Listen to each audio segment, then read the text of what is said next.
Kaya't sa madaling salita, ang 2025 General Appropriations Bill ay isang libro ng mga solusyon sa bawat problemang hinaharap ng pamilyang Pilipino.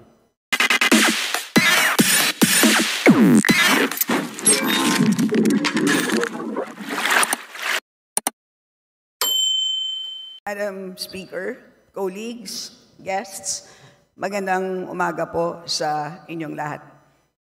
I stand before you today not just as a public servant, but as a fellow Filipino, fully aware of the daily challenges our people face.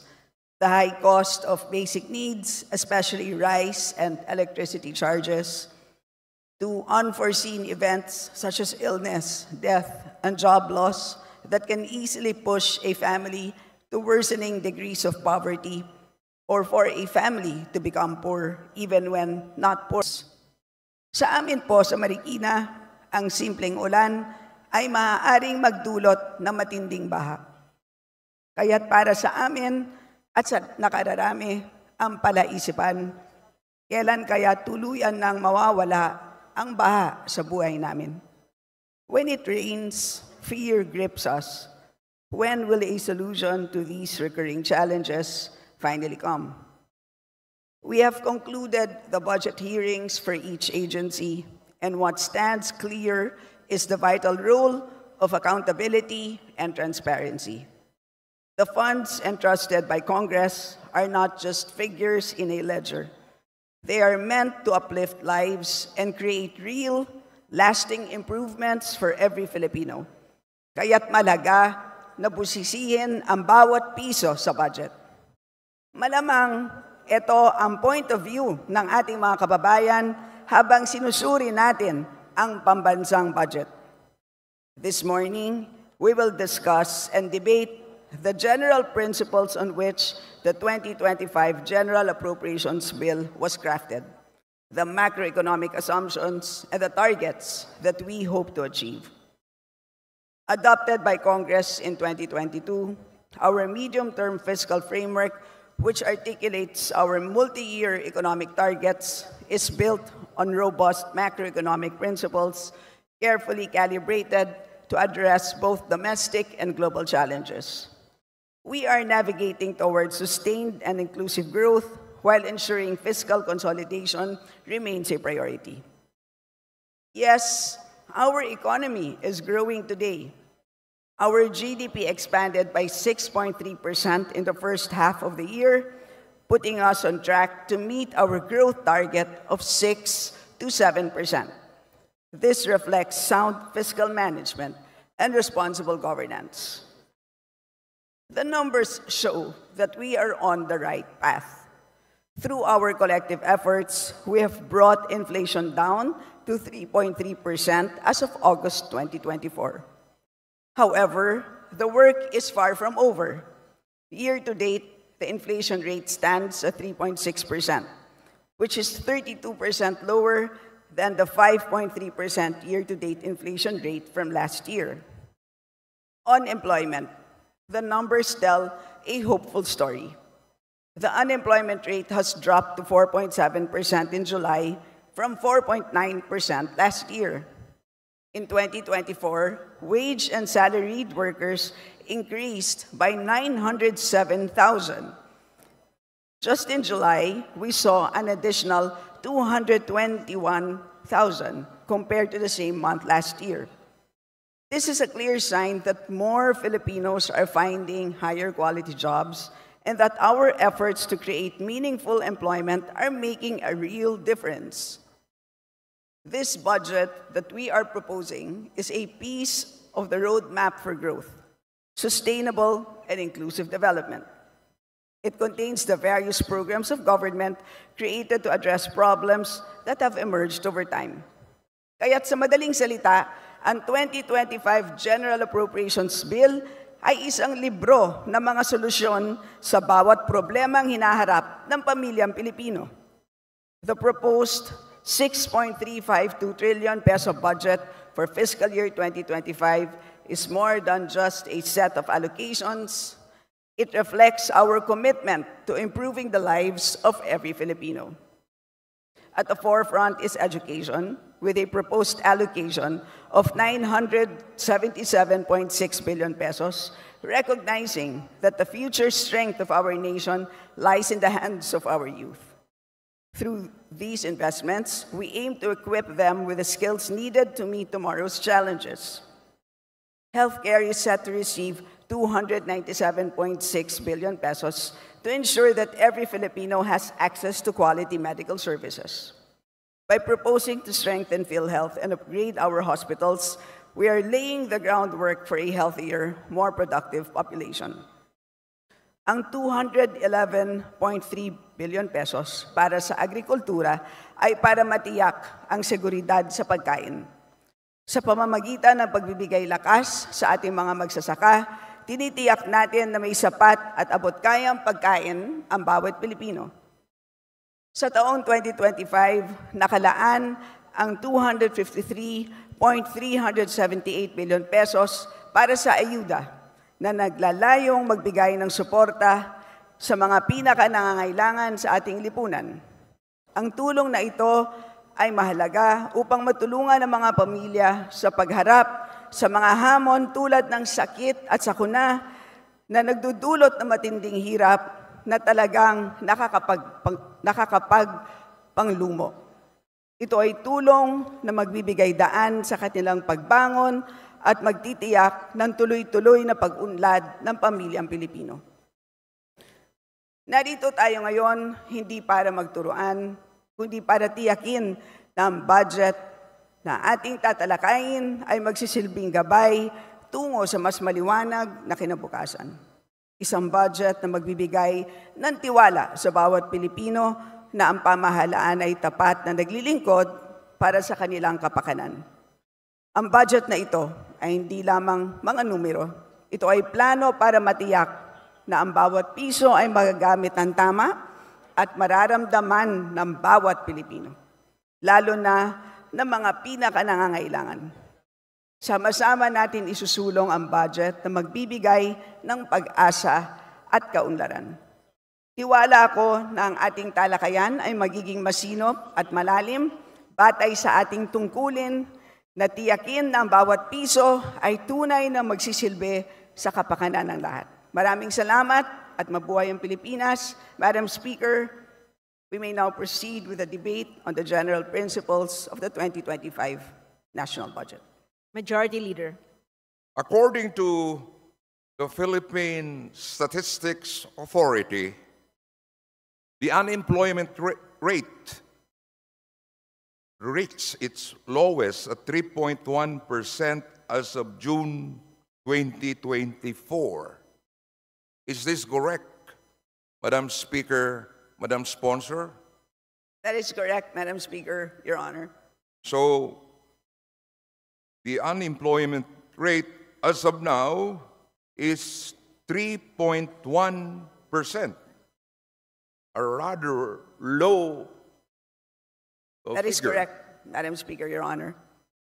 And the underemployment also declined to 12.1% from 12.3% in 2023. Is this correct, Madam Speaker, Madam Sponsor? That is correct, Madam Speaker, Your Honor. So these are very good indicators. However, Madam Speaker, Madam Sponsor, despite these improvements, 58% of Filipino families, or around 16 million households, still consider themselves poor. Madam Speaker, Madam Sponsor, so what happened? Madam Speaker, Your Honor, ang maganda sigurong tingnan ay ang pagbaba ng poverty incidence. So, maaaring tama po ang ating kagalang-galang na Congressman Kong Bordado na marami pa rin sa ating mga kababayan na mahirap pa rin, pero kahit paano naman po, dahil sa pagganda ng ating employment figures, ay nagkaroon tayo ng improvement sa ating poverty incidence. So sa katunayan, ang ating poverty incidence ay bumaba from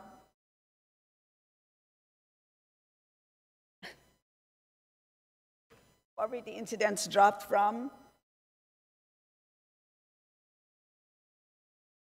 18.1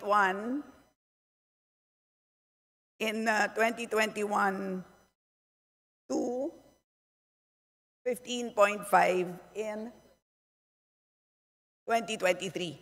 So, yun siguro ang magandang tingnan, and that would be consistent with the gains that we're seeing in terms of employment. Madam Speaker, Your Honor.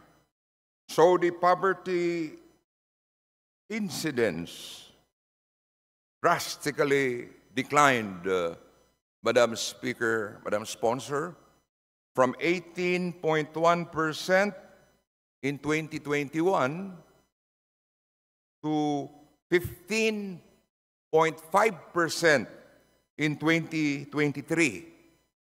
That is correct. Thank you, Madam Sponsor. Thank you, Madam Speaker. Madam Speaker, will the sponsor yield to some questions, Madam Speaker? Certainly, Madam Speaker, Your Honor. Yes, Madam Speaker, it is notable since the President, Marcos Jr., assumed position as President of the Philippines in 2022, the budget allocation under the unprogrammed appropriations increased. Tama po ba? Madam Speaker, tumaas po siya, Madam Speaker, in beginning 2021.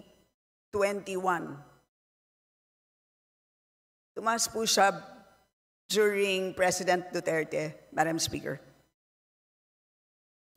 Thank you, Madam Speaker. Madam Speaker, 2022, 2023, and 2024, tumaas po ba ang unprogrammed appropriations? Madam Speaker, I'm ready to answer. To be accurate, in 2020, in 2018, it was 75.34 billion. In 2019, it increased considerably to 197.135.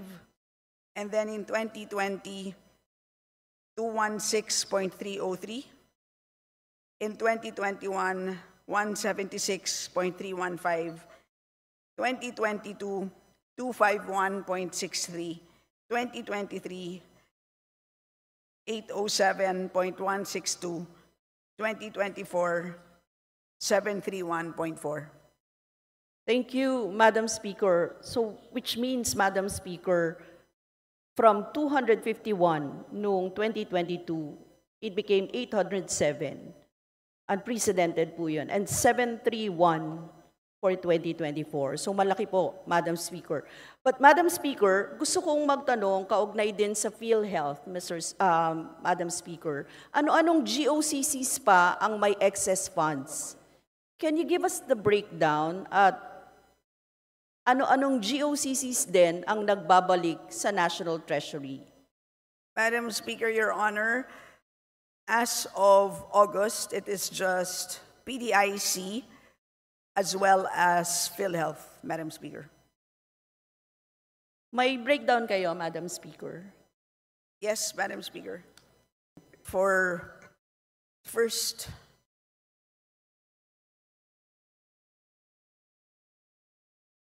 tranche of PhilHealth amounting to 20B, dated May 13. First tranche of PDIC amounting to 30B, dated June 5. Second tranche of PDIC, dated July 1, amounting to 30B.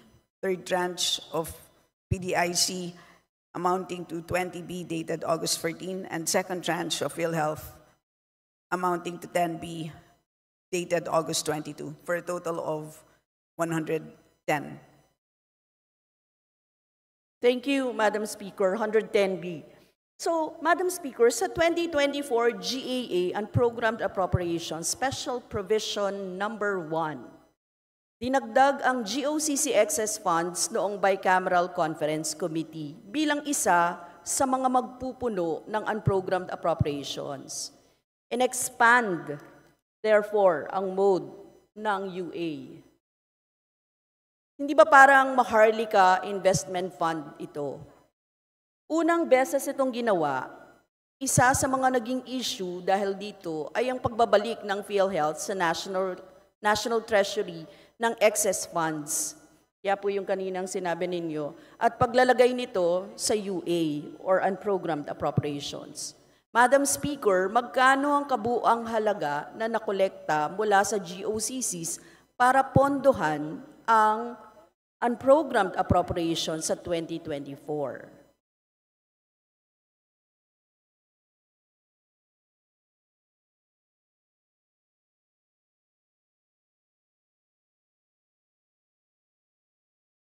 So para sa buong taon, ang nakaprograma po ay 194.78. 194.7. Pero yung nabanggit ko po sa inyo kanina, yun na po yung na-release. Yung 110B, Yes. ay yun ang na-release. Yes po. Madam Speaker, sa 194.78 billion na nakolekta na pinondohan ng UA, tama bang sabihin, from January 1 to July 31, 2024? No, I gave you the dates. So, nung release, so nag-umpisa lang siya after those releases. The first release, I believe, was May.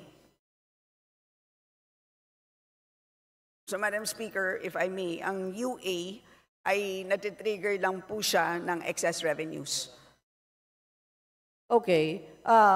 among others. Yes. Madam Speaker, so yung 194.78 ay hindi pa released all, ganon? Hindi pa po. Naka-program pa siya. Program- Yes, kulang pa Yes. po. Program to be released, Madam Speaker.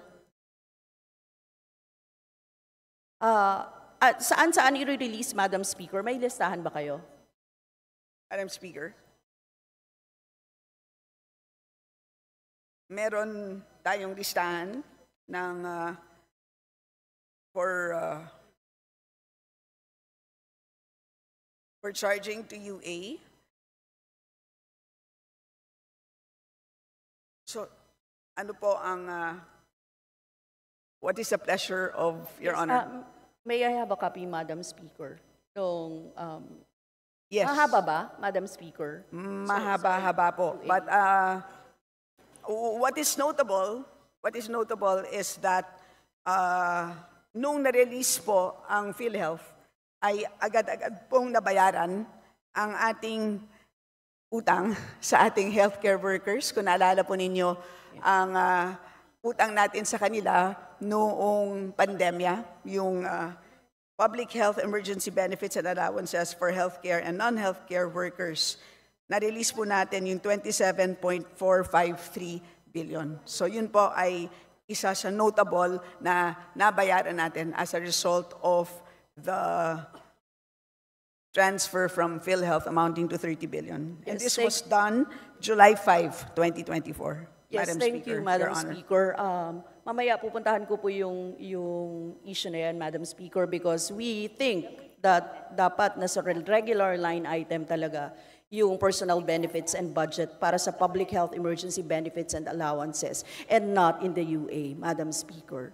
Madam Speaker, dito, PDIC, tama ba? PDIC and PhilHealth lang ang GOCCs.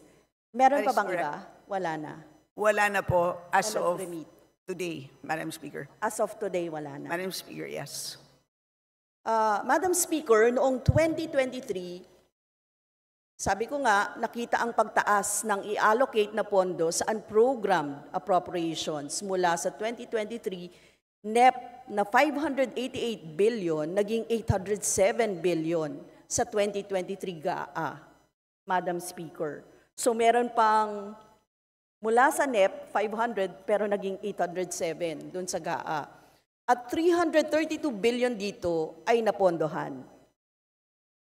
Sa 2024 NEP, bigla na lamang lumaki ang UA, ang unprogrammed appropriations mula 2024 NEP na 281 billion, naging 731 billion sa 2024 GAA.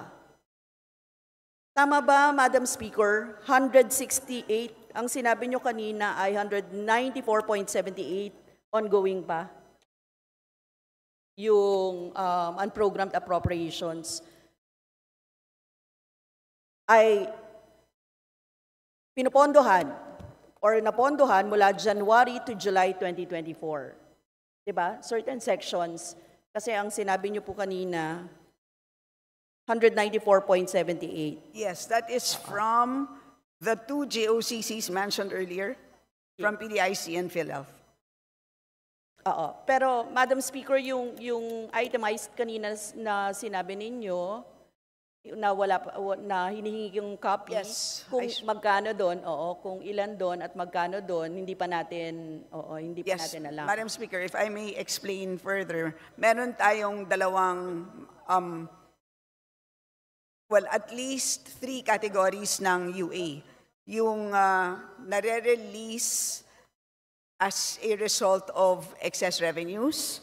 That's one category. Meron tayong nare-release without excess revenues, meaning to say, katulad ng mga loans, kapag handa na ang documents ng loans at ito, ang mga projects to be funded by loans ay shovel-ready na, ready for implementation, ay automatically pwede na siyang ma-release. So that's the second category. The third category is,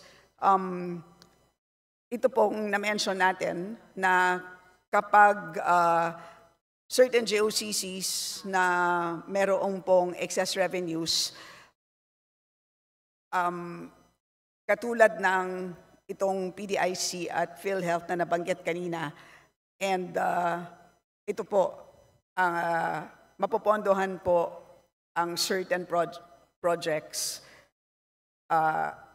based on a system of prioritization na nandun din po sa special provision. Yes, Madam Speaker.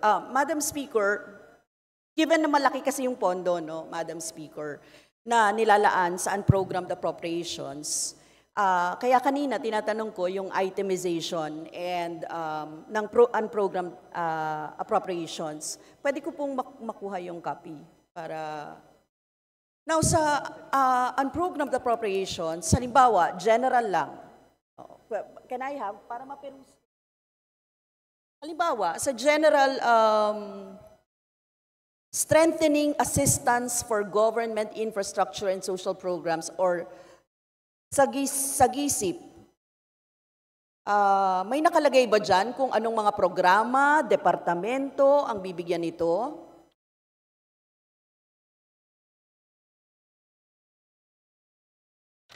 Meron po, Madam Speaker. Itemized po yun, Madam Speaker. Yes po. Kaya natin, Madam Speaker, tinatanong to, napaka-vulnerable no, sa corruption ng ganito. Kailangan transparent po tayo dito. So for example, for 2025, nakalista po dito amounting to 78.363 billion. At nakalista po dito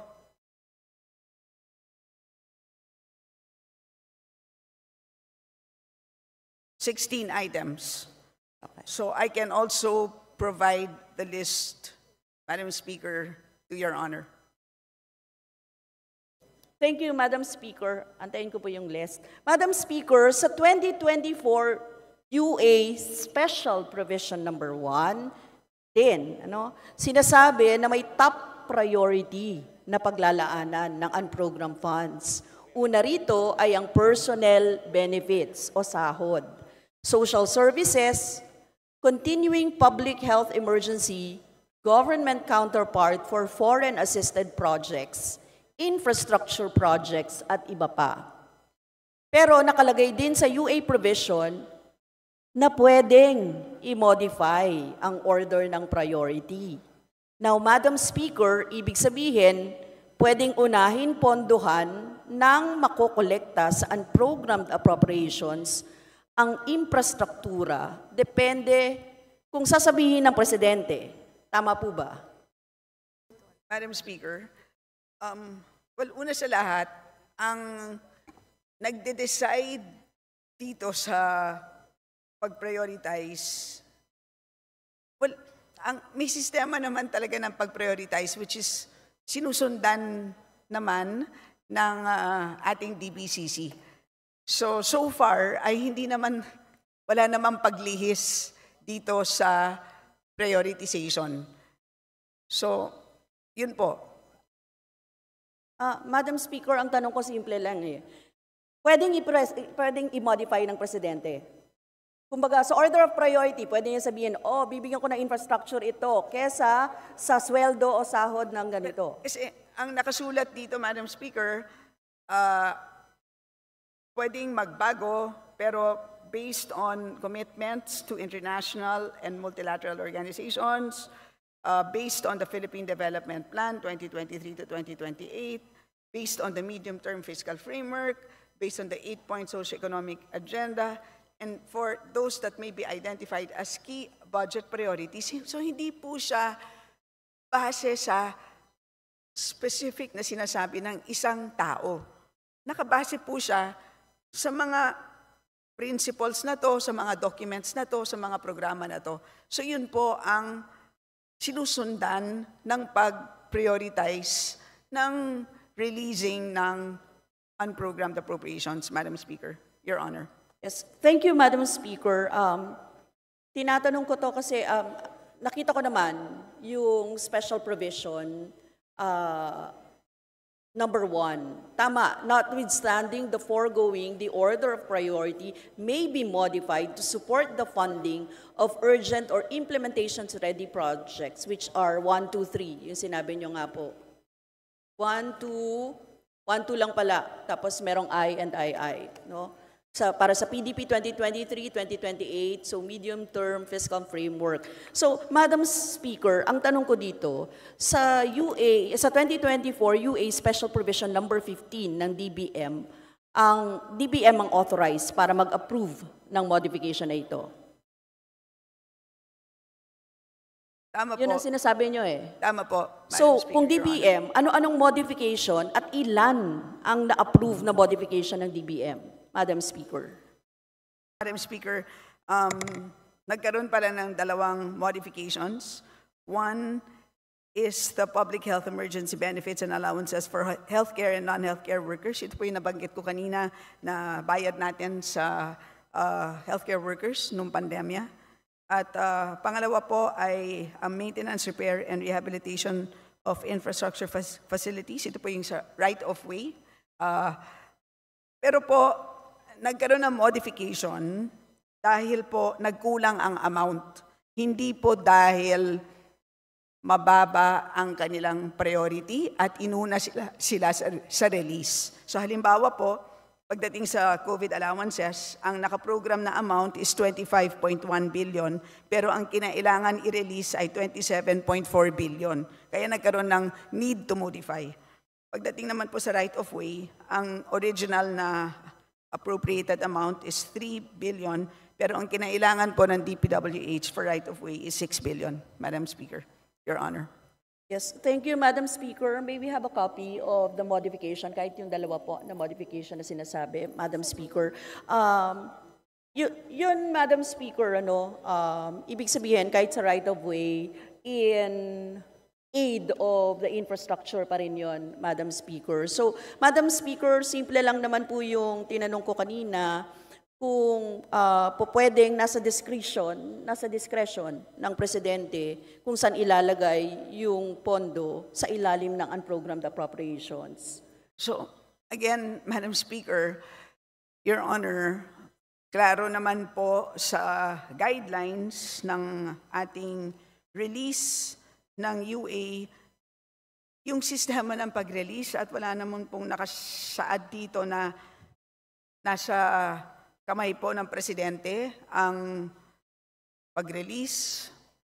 So, at so far, kitang-kita naman po sa sistema ng pag-release at nasusunod naman po ayon sa kung ano ang nakasaad dito sa GAA. Madam Speaker, Your Honor.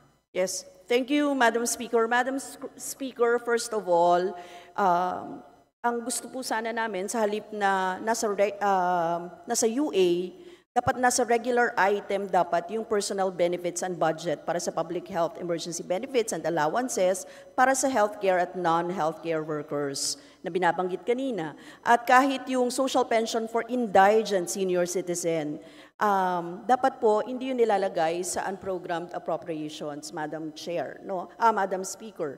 And lastly, Madam Speaker, sa discretion ng President kung saan ilalagay ang pondo sa ilalim ng UA, tingin po namin pwedeng manipulahin yung unprogrammed funds para magkaroon ng dagdag source, nang pwedeng masabi na ito yung pinapaboran niya, Madam Speaker. So maaaring ilagay sa infrastruktura para pondohan ang kanyang Build Better More, the President, kung ganon, Madam Speaker, sa tingin namin, isa itong presidential pork, Madam Speaker.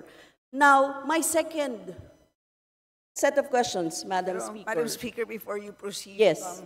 If I may, idadagdag ko na lang po na maliwanag naman po na nagruling na po ang ating Supreme Court sa Bellica versus DBM ng 2014 na hindi po pork ang unprogrammed appropriations, unprogrammed appropriations ay hindi po pork.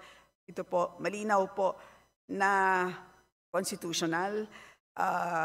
Siya po ay sumasang-ayon po sa sistema ng line item at sumusunod po sa sufficiency at completeness test. Kaya nagruling ang Supreme Court, constitutional po, hindi po siya pork. Thank you, Madam Speaker. In the first place, Madam Speaker, ito po yung kina-question namin dito, the order of priority may be modified, particularly sa provision ng Special Provision number 1. So, Madam Speaker, sa tingin namin yan ang pwedeng imanipula in favor of those who are sitting right now at nakakapag-decide dito sa mga ito. Anyway, Madam Speaker, sa second set of question ko, this is about infrastructure spending pa rin, Madam Speaker. Ipinagmamalaki ng administrasyon na may 5,521 flood control projects itong natapos mula 2022 to 2024. At may ongoing pa ngayon na 5,000 plus, Madam Speaker. Pero tuloy-tuloy ang pagbaha dito sa ating bansa. Kasama po yan sa speech ninyo, Madam Speaker. Anyari sa mga flood control projects na ito. Mula 2022 hanggang 2024, nagpondo ang DPWH ng lampas 500 billion para sa flood management program nito, Madam Speaker.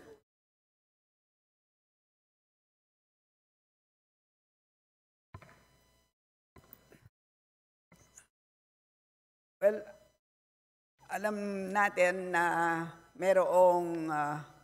nagkaroon ng isang master plan for Metro Manila na nilabas noong 2012.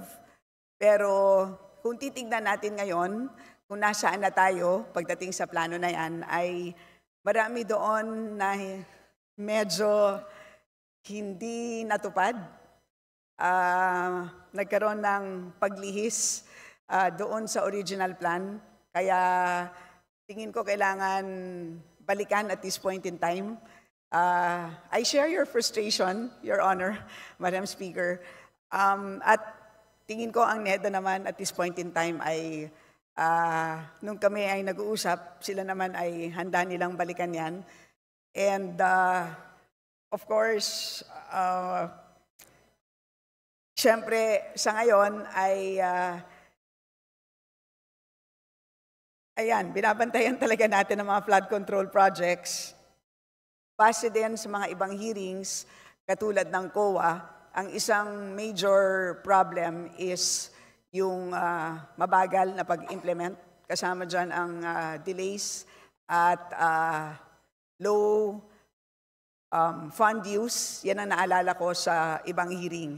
Kaya sa tingin ko baka kailangan natin tanungin yan sa DPWH. Pero pagdating dito sa DBCC, as an issue para sa DBCC, tingin ko yun ang dapat bantayan ng DBCC, yung pag-monitor ng master plan, and at the same time yung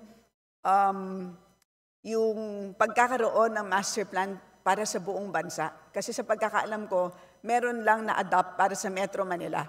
Pero pagdating para sa buong bansa, meron lang kasing river management plans para sa buong bansa. So meron tayong 18 river management plans, and for each of those, merong flood control chapter, kumbaga. Pero pag sinasabi mong isang buong master plan for flood control para sa isang bansa, sa ngayon wala pang ganon. So yan ang pwedeng tignan ng DBCC. May I remind the Honorable Brosas that you have 3 more minutes. Yes, thank you, Madam Speaker. Napaka-personal din sa akin ito kasi binabaha ako eh. Kaya kailangan ko itanong talaga, no? Kasi despite the DPWH flood management program from 2022, which amounts to 128 billion, tas 2023, 182 billion, 2024, 244 billion, talagang mapapatanong ka, Madam Speaker. Kasi bumabaha talaga ng todo-todo sa NCR, Madam Speaker. So, walang nangyari dun sa mga pondo na yun, seemingly. Anyway, Madam Speaker, bago po ako, 3 minutes na lang, Madam Speaker, pwede bang mag-extend siya? Appeal naman, Madam Speaker. Akala Be ko sabi, given 3 minutes. Madam Speaker, akala ko sabi mo appear kasi pareho tayong binabaha.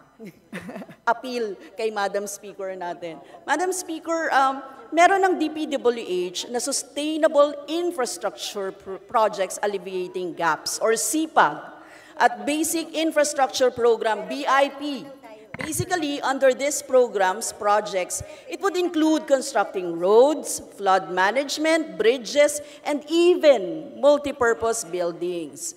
May existing programs na ang DPWH hinggil sa road construction, flood management, at constructing bridges. Para saan pa itong SIPAG at BIP, Madam Speaker?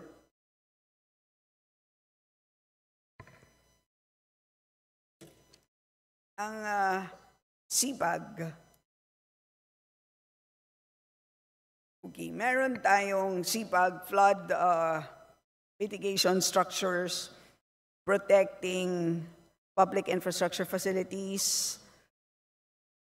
This is for 2024, Madam Speaker, 40.52 billion. And for basic infrastructure program, which would include multipurpose buildings and facilities to support social services, ito naman po ay 57.69 billion.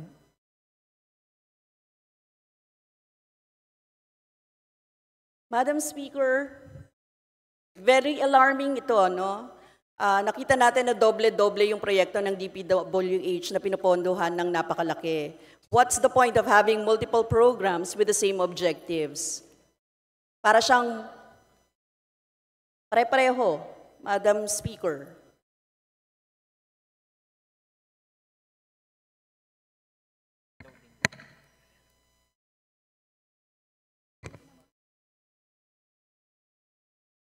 Okay, so Madam Speaker, sorry, I stand corrected. Yun pong nabanggit ko po na numero kanina, ay yun pala po ay changes. So ang total proposed under SIPAG for 2025 is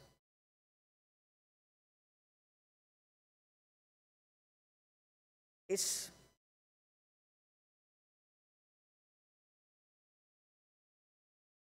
is 897.6 million. And for basic infrastructure program, which would include evacuation centers na kailangan natin ng mga binabaha, Your Honor, 184 million. So, itong mga facilities na to ay masasabi natin naman na very useful, lalong-lalo na sa mga binabahang mga lugar. Madam Speaker, Your Honor. Madam Speaker, siguro yung mga multiple programs, no? Kaya ang tingin po natin may pare-pareho dito. And Madam Speaker, can I request specifically for the accomplishment report of CPAG and BIP, Madam Speaker?